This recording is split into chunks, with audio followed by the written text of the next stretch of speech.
बोल news headquarter. अस्सलाम वालेकुम। बोल न्यूज हेडक्वार्टर्स में खुश आमदीद। मैं हूं राफे मिर्जा। मैं हूं आपके साथ रमशा साजिद। हेडलाइंस आपने जानी, आम खबरों में बात होगी।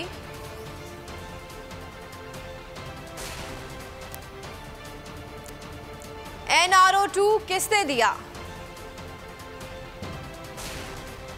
इलेक्शन कराओ, मुल्क बचाओ। पाकिस्तान डिफॉल्ट कर गया। सवाती पर सितम दर सितम। सरहद पार से हमला। डाकुओं की दीदा दलेरी। Multan test chance 50-50। और चांद गाड़ी सफर रवाना। बुलेटिन का आगाज करेंगे। सबसे पहले आपको बताएं कि इमरान खान कहते हैं कि सबको नजर आ रहा है, मुल्क तबाही की तरफ जा रहा है। नए सेटअप से उम्मीदें लगा के बैठा हूं, वो कुछ करेंगे, मेरे अकेले का मुल्क नहीं, सबकी जिम्मेदारी है। इदारों को देखना चाहिए कि मुल्क डिफॉल्ट की तरफ जा रहा है। इस वक्त इदारों को मुल्क के लिए सोचना चाहिए। चोरों ने अपने केसेस ख़त्म कराने के लिए कवानीन ही बदल दिए। पहले मरियम बच गई, अब इसहाक डार ड्राई क्लीन हो गया। जरदारी और नवाज शरीफ को मालूम है कि इलेक्शन हुआ तो हार जाएंगे। नवाज शरीफ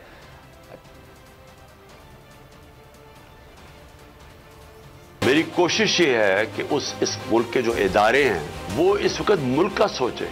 ये मैं इमरान खान अपना नहीं सोच रहा, मुझे अपने मुल्क का खौफ आया हुआ है। और अगर ये मुल्क खुदा ना खास्ता जिस तरफ तेजी से जा रहा है, जो दुनिया कह रही है आपके डिफॉल्ट की तरफ जा रहा है, अगर ये उधर चला गया, हर वो आदमी जिसका जीना मरना पाकिस्तान में वो इफेक्ट होगा, स्वाय वो जिन्होंने डॉलर्स में अपने पैसे बाहर रखे हुए। मैं इसलिए उम्मीद लगा के बैठा हूँ नए सेटअप से कि जब आपकी मुल्क नीचे जा रहा है और सबको नजर आ रहा है नीचे जा रहा है, किसी माशियत के एक्सपर्ट से आज पूछ ले, वो सारे यही कहेंगे कि आगे उनको अंधेरा नजर आ रहा है। तो जब एक नजर आ रहा है सबको, तो कैसे ये इस तरफ इन चोरों को जो सिर्फ अपनी चोरी हर रोज पता चल जाती, फलाने का नैब का केस खत्म हो गया। मेरा अकेले का तो मुल्क नहीं है, मैं अकेला तो ठेकेदार नहीं हूँ कि ये जुल्म तमाशा देख रहे हैं पाकिस्तान से, इसके ऊपर रिएक्ट करें। इसमें बहुत जरूरी है कि हमारे जो नेशनल सिक्योरिटी के इदारे हैं वो देखें क्या हो रहा है। सारे केसेस बारी बारी माफ हो रहे हैं। इन्होंने NRO2 अपने आप को, जो कि असेंबली के अंदर कानून पास करके जो नैब में तरमीम की है, अब ये सब बच जाएंगे। और यही मकसद इनका आने का था। तो इनको करप्शन के अपने केसेस माफ करवाएंगे एक एक करके। हर रोज हम देखते हैं कि कभी वो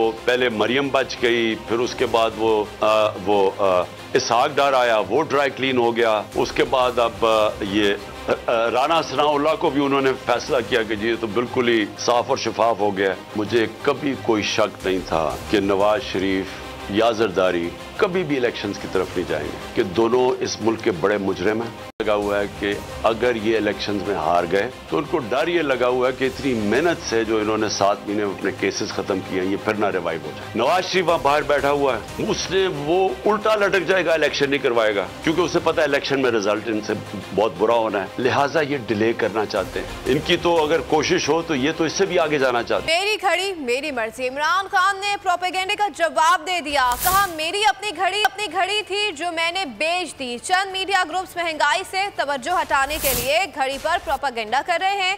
प्रेस कॉन्फ्रेंस में कहा कि हमने मईशत को पैरों पर खड़ा किया, चोरों ने सब कुछ तबाह कर दिया, महंगाई दुगनी से भी ज्यादा हो गई। उन्होंने कहा कि तहरीक इंसाफ की हुकूमत वाहिद जमहूरी दौर था जब मुल्क की दौलत बढ़ी और तरक्की हुई, फौजी अदवार में अमरीकी डॉलर्स मिले, इसलिए मुल्क ने तरक्की की। हमारी हुकूमत में डॉलर्स भी नहीं आए, फिर भी मईशत को पैरों पर खड़ा किया। इमरान खान ने कहा कि हमारी हुकूमत में इंडस्ट्रीज को मजदूर नहीं मिल रहे थे, अब मजदूरों को काम नहीं मिल रहा।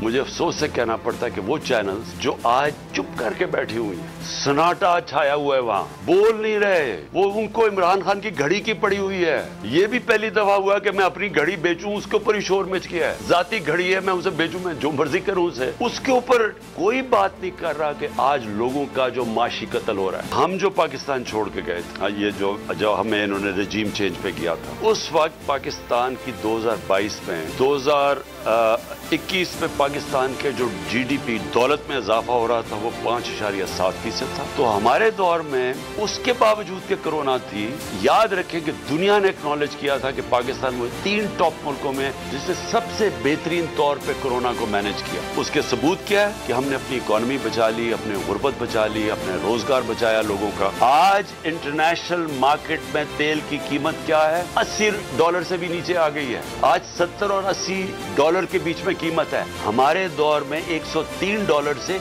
$115 तक तेल की कीमत थी। ये सिर्फ और सिर्फ अगर इस तरह की पाकिस्तान की GDP ग्रोथ हुई या दौलत में इजाफा हुआ, ये मार्शल लॉज में हुआ। सिर्फ इन दौरों के अंदर हमारी ग्रोथ रेट इस सतह पे पहुंची थी क्योंकि अमेरिका से डॉलर्स मिल रहे थे पाकिस्तान को। ये वाहिद गवर्नमेंट है जो अमेरिका के डॉलर्स ना मिलने के बावजूद उसने 5.7 अपने तीसरे और 6.8 पे हमारी इकॉनमी ग्रो।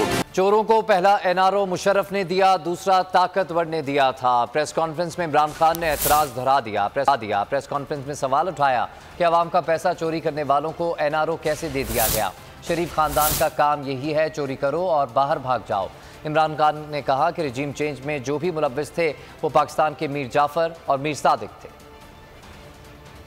इनकी नंबर 1 कोशिश ये है कि इनके सारे करप्शन के केसेस खत्म। मुझे बड़े अफसोस से कहना पड़ता है कि इनको NRO 2 दिया गया और जिसने दिया हम सब जानते हैं किसने इनको NRO 2 दिया। NRO 1 जनरल मुशर्रफ ने दिया, NRO 2 इधर जो मुल्क का ताकत में था उसने दिया। और उसकी वजह से क्या हुआ है कि सारे करप्शन के केसेस इनके खत्म हो रहे हैं। आइन के अंदर क्या गुंजाइश है NRO 2 की? मुझे बताएं। पब्लिक का पैसा चोरी हुआ है, पैसा गवर्नमेंट अवाम का पैसा चोरी हुआ है, NRO उनको कैसे मिल गया? कहीं दुनिया के अंदर आपने सुना है कोई दुनिया का एक मुल्क है जिसके अंदर चोरों को NRO मिल जाए? मैं आज आपको कह रहा हूं कि इनको जब पहला मौका मिला इन्होंने मुल्क छोड़ के फिर बाहर भाग जाना। कि जो भी मुलव्विस थे इस रजीम चेंज में वो पाकिस्तान के मीर जाफर और मीर सादिक थे। देखिए हमारे साथ पूरी तरह हाँ मौकफ मुख्तलिफ होता है, उनका अपना मौकफ है कि वो समझते शायद आगे जाना चाहिए, यानी थोड़ी और देर चलना चाहिए उनको। और वो सिर्फ इसलिए कह रहे हैं कि अगर ये यानी अगर केयर टेकर आ गई और केयर टेकर डिसाइड किया, इलेक्शन कमीशन ने, इलेक्शन कमीशन तो इनका आदमी है, उसने बैठा के इनके लोगों को बैठा के ऊपर IG अपना रख के तो उन्होंने हमारे पे फिर जुल्म करना शुरू कर देना है। उनका ये पॉइंट ठीक है, लेकिन उन्होंने मुझे पूरा इख्तियारात दिए हुए हैं कि जब भी मैं चाहूंगा कि असेंबली तोड़ना उन पूरे मेरे साथ खड़े हैं उसके ऊपर, इसमें कोई शक नहीं है। इलेक्शन कमीशन मुझे नाहिल करता है अपना और पाकिस्तान में जिल्लत कमाएगा, वो और जलील होगा पाकिस्तान, क्योंकि लोगों को अभी कोई शक नहीं है कि इससे ज्यादा बददियानतदार इलेक्शन कमीशन पाकिस्तान की तारीख में नहीं आया। हर फैसला इसका, बल्कि ये तो नून लीग का जिस तरह जाला नहीं होता उस तरह हमारे खिलाफ काम कर रहा है। तो क्या पाकिस्तानी कौम किसी और को वोट दे देगी? अगर मैं ना भी PTI का हेड हुआ तो क्या वो किसी और को वोट दे देगी? हुकूमत और कप्तान का एक और झटका, पहले इलेक्शन की तारीख फिर होगी बात। हुकूमत की बैकडोर राब्तों के जरिए PTI को मुज़ाकरात की दावत। हुकूमत ने इसम्निया तहलील करने के बजाय बैठकर बात करने की पेशकश की।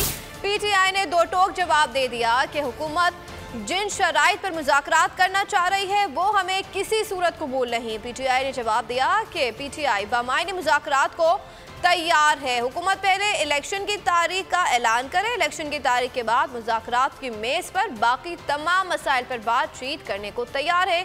PTI के दो टोक जवाब पर वफाकी वज़ीर ख़जाना इसहाक डार का मुज़ाकरात की आड़ में वक्त गुजारी का मंसूबा ठप हो गया।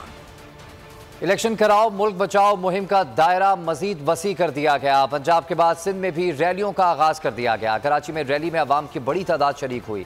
10 रोज तक रैलियों का इनेकाद किया जाएगा। कल मंगोपीर में रैली निकाली जाएगी। लाहौर में 2 रैलियों का एहतमाम। पाकपतन में भी भरपूर रैली निकाली गई।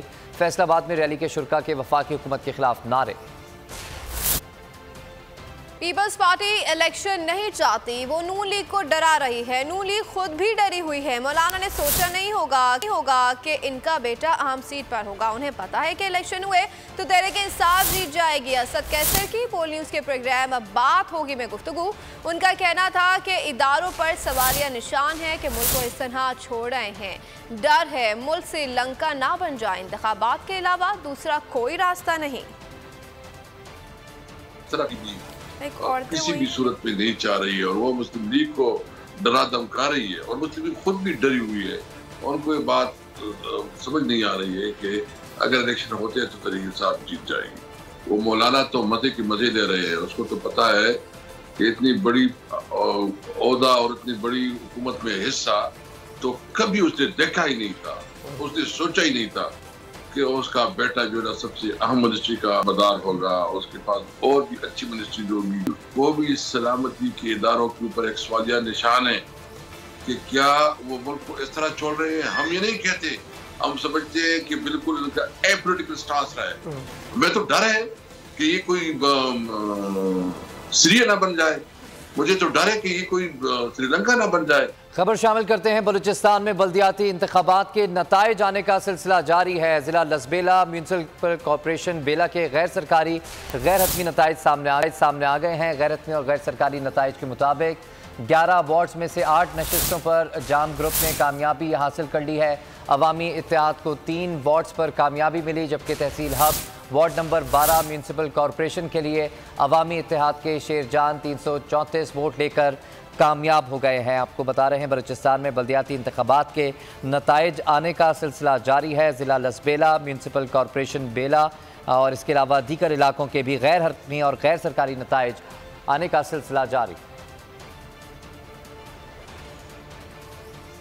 हमारे पास डॉलर्स नहीं है, ये सबसे बड़ा बहरान है। एलसीज नहीं खुल रही, जो माल आया है वो रिलीज नहीं हो रहा। एक तरह से हमने अपनी कई चीज़ों पर डिफॉल्ट कर दिया है। IMF मरने नहीं देगा लेकिन ड्रिप पर रखेगा। शौकत तरीन की बोल के प्रोग्राम इमरान खान के साथ में बातचीत, कहा कर्जों की किस्तें ना दी तो डिफॉल्ट होगा, ये डिफॉल्ट नहीं होने देंगे तो टैक्सेस लगा देंगे। सबसे बड़ा हमारा जो इस वक्त है वो ये है कि हमारे पास डॉलर्स नहीं हैं। एक तरह से तो हमने कई चीज़ों पे अपनी जो कमिटमेंट्स हैं उस पर डिफ़ॉल्ट कर दिया है। इसी तरीके से एलसीएं नहीं खुल रही, इसी तरीके से जो एलसीएं खुल चुकी हैं और माल आया हुआ है हमारे पोर्ट्स पे पड़ा है वो अभी रिलीज़ नहीं हो रहा क्योंकि हम पैसे नहीं रिलीज़ कर रहे। ये एक किस्म से सॉफ्ट डिफ़ॉल्ट हो चुका है। और IMF देखें जी, बात यह है कि आप गिरे हुए हैं।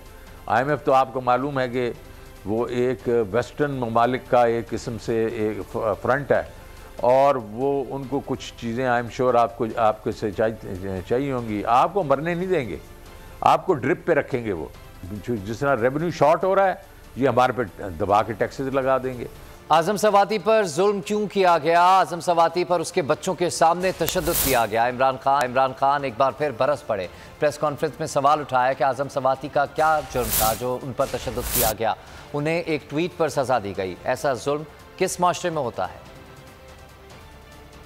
मैं समझता हूँ कि ऐसा मैंने अपने मुल्क में मार्शल लॉज में ऐसे हालात नहीं देखे जो आज़म स्वाति से हो रहा है। आज़म स्वाति का कसूर क्या था?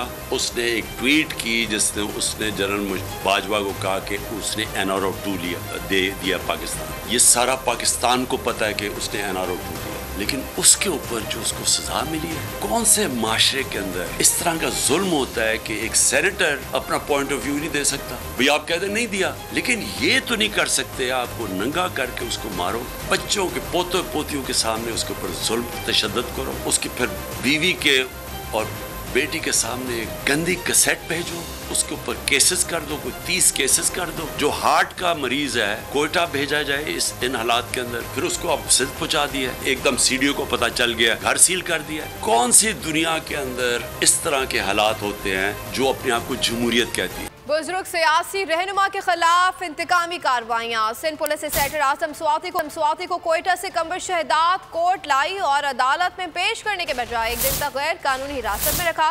पुलिस ने छुट्टी के दिन अदालत खुलवाई और मजिस्ट्रेट के सामने पेश करके जिस्मानी रिमांड मांगा। जुडिशल मजिस्ट्रेट ने कंबर पुलिस को आज़म स्वाति का 3 रोज़ा जिस्मानी रिमांड दे दिया। पेशी के मौके पर अदालत के गिर्द सिक्योरिटी इंतहाई सख्त इंतजाम किए गए थे।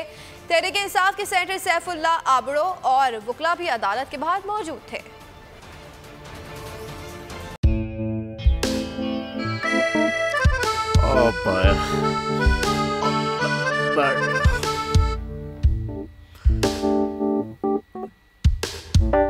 इंतशार से निकलने का वाहिद हल इंतखाबात हैं। हकीकी आज़ादी मार्च आज रवा। आयत के मुताबिक अगर आप उसको ये रिपोर्ट दे दे तो मैं आपको 4 सीटें दे दूंगा। मौलाना हाँ साहब, वो जो रिपोर्ट हमें दे दे और वो जो नीली पीली चैनल है वो लगाए। जाओ शबाज, हम ऐसा टीवी देखते ही नहीं। जिसका रिमोट हमारे हाथ में ना हो। और यहाँ पे कोई 2 नंबर ही नहीं चलेगी। और हम कोई गुलाम है जो आप रिमोट मांगे हम दे दें? Absolutely not. यहाँ पे सिर्फ पाकिस्तान का नंबर 1 चैनल चलेगा, बोल, जो हकीकी सहाफत की जंग लड़ रहा है। पाकिस्तान के लिए कोई और नहीं, सिर्फ बोल खड़ा है। आप सब भी बोल देखें।